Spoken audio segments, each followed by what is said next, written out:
Hello everyone! Welcome back to our channel. So today, ang recipe natin is the Chinese egg drop soup with corn.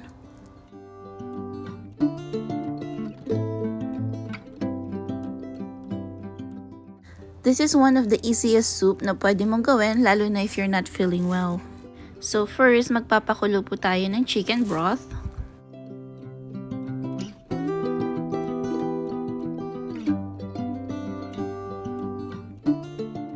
So, per 1 box of chicken broth, maglalagay po tayo ng 1 can of kernel corn.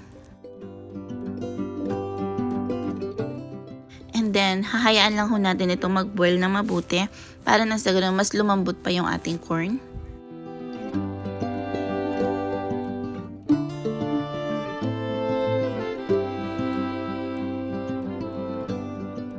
So, ganyan lang po siya kadali. And then, papalaputin na natin siya gamit ang 2 teaspoon of cornstarch na nilusaw sa 3 tablespoon of water.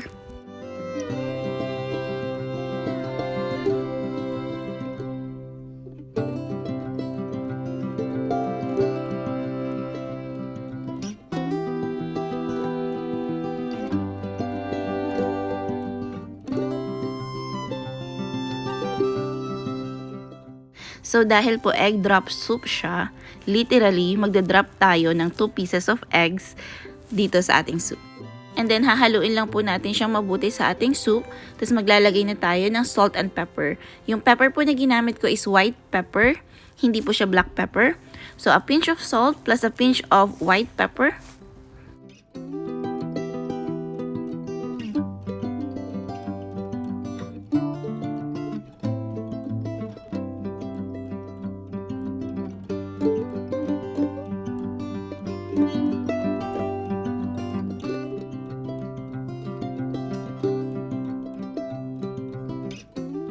So, optional lang po yan, yung ating spring onion and itong ating sesame oil.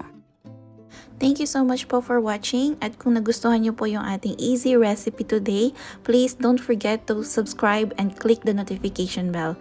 Have a safe day, everyone!